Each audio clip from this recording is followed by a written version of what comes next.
Bapak, kita mungkin boleh lihat-lihat ke taman mungkin, Taman, Pak. oke, Jalan-jalan. yuk,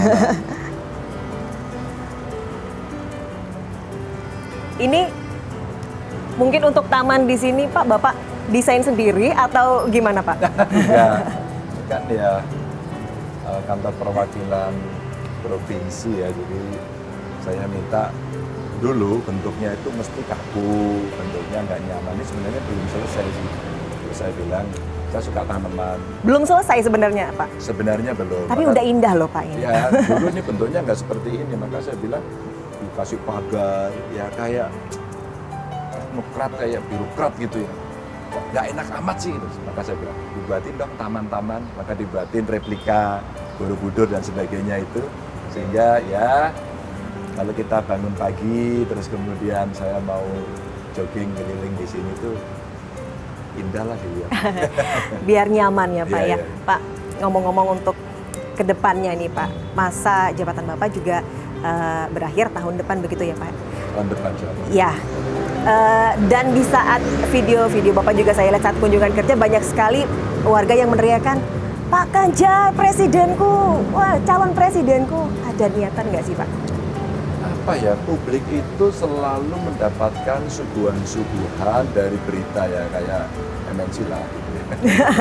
Kasih berita, terus kemudian rame, ada polling gitu. Saya ini politisi, saya bergabung dengan partai saya sejak PDI, sebelum perjuangan ya. Tahun 92 saya Yeah. masih mahasiswa saya. Terus kemudian bergabung ke PDI Perjuangannya, saya ikut aktif. Dulu Bu Mega membentuk badan diklat partai, saya ikut terlibat.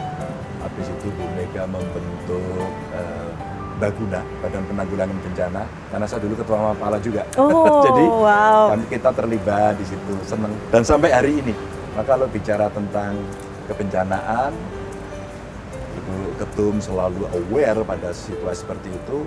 Saya suka banget, terus kita gerakkanlah kelompok masyarakat, terus kemudian BPBD dengan BNPB. Saya jelek-jelek ini pernah dapat sertifikat yang pertama dari BNPB loh. Keren. Untuk penanggulangan bencana gitu. Karena apa? Waktu itu BNPB saya tanya, kenapa harus saya yang dikasih gitu.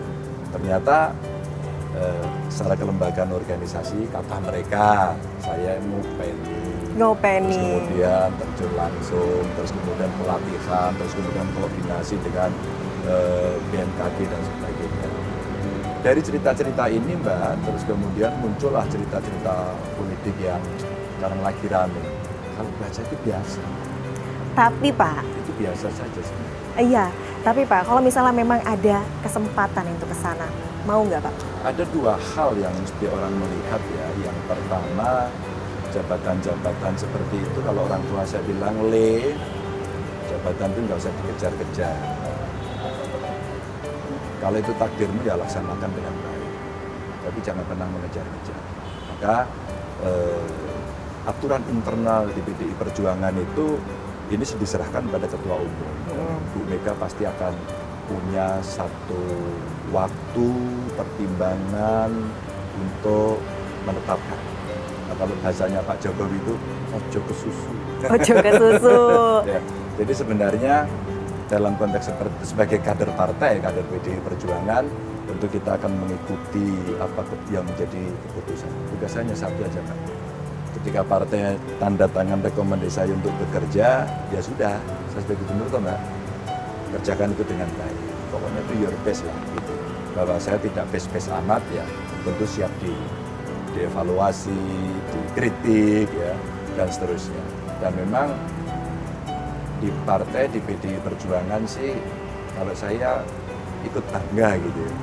Ada banyak tokohnya, ada banyak kadernya yang kemudian publik mempertimbangkan. Ada Mbak Puan, ada Bu Risma, ada Ahok gitu ya. Banyak sekali lah orang yang dipertimbangkan di publik. Berarti kaderisasi di partai berjalan dong. Gitu. Yeah. Ini kata orang ke saya kan dengerin gitu ikut bangga. Karena saya itu nothing. Saya bukan siapa-siapa. Saya orang yang merangkak dari bawah dan alhamdulillah lah diberi kepercayaan pada partai dan tentu tugas-tugas yang tidak mudah ini membuat kita untuk nggak usah sombong lah. Kerjain dulu aja. Gitu. Artinya jika ada kesempatan, kemudian Bapak juga diberikan kepercayaan begitu oleh masyarakat, siap gitu ya Pak ya? Sebenarnya Mbak, kalau di konstitusi kita itu partai beda dengan pilkada loh ya. Pilkada itu boleh maju sendiri, artinya tanpa partai, namanya calon perorangan, terkenalnya independen loh, terkenalnya. Tapi kalau di urusan presiden itu enggak, itu partai, diusulkan oleh partai atau gabungan partai politik. Maka sebenarnya inilah kesempatan partai untuk bisa mempertimbangkan. Nah, kalau saya sebagai anggota PDI Perjuangan, kita serahkan pada partai. Relawan yang bergerak kemana-mana bagaimana? Oke, pada titik tertentu mereka memang harus berkomunikasi. Jadi antara grassroots dengan institusi. Dan ini sebenarnya edukasi demokrasi yang cukup bagus. Maka bisa biasa saja. Oke, Pak Ganjar, terima kasih loh atas bincang-bincang kita hari ini.